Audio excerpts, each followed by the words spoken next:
यो सा इमदाद में श्री राजानी अदका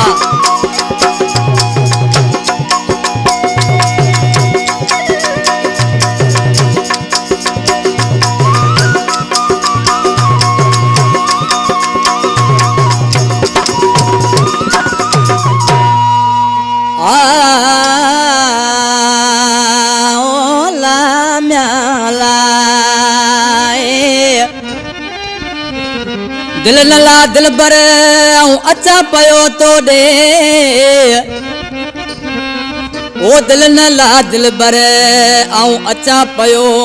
तो दे ओ सोना सज वडे इंदस नज़ीर मंदर आए मोचवे ई बैत यो नज़ीर मंदर आए मो इन कलाम जो भी शायर आ मुझो पिरी प्यारो दोस्त आ ऐं तावन में इन केसट में गड्डा गोठ तरदोस का कलाम पसंद कयो आ अल्लाह बख्श रायमो रज़ाक रायमो सदाम रायमो ऐं वधीक कलाम पसंद कयो कराची मेमन गोठ का शाह हुसैन नवाब शाह का साहिल खोखर सरदार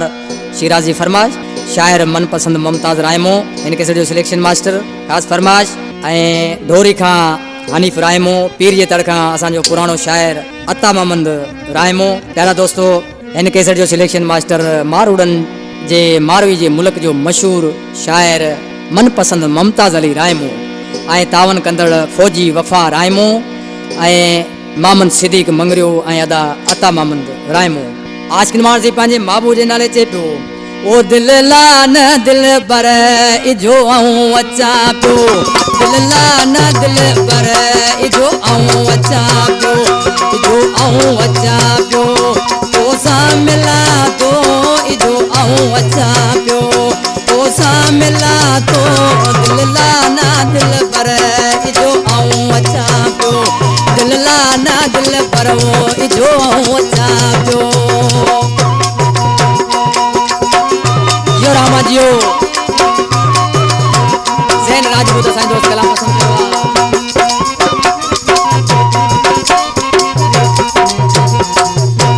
तुझी मुंहिंजी यारी नाहे अक जी टारी चिकन साच जी पे नाहे चाहे वारी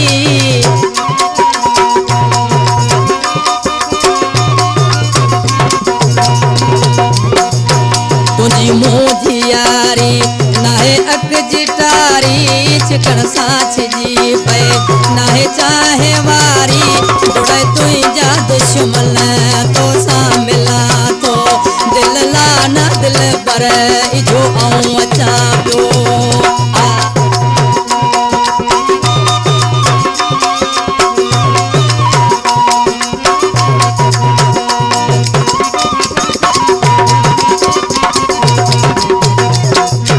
सचे प्यार वारा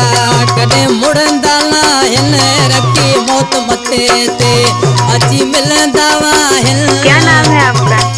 नाम तो आपने सुना ही होगा। एडिटर सबकत अली राहुमा बडोसर। सचे प्यार वारा कॾहिं मुड़ंदा आहिनि रखी मौत मथे ते अची मिलंदा आहिनि न मज़ाक वाहे न की आऊं खिला तो न मज़ाक वाहे न की आऊं खिला तो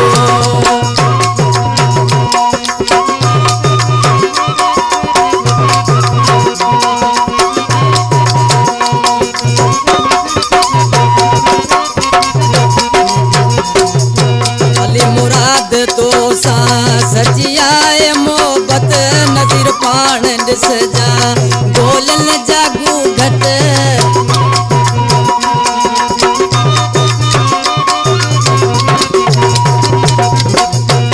अली मुराद तो सा सचियाए मोहब्बत नज़ीर पाण ॾिस जा गोलन जागू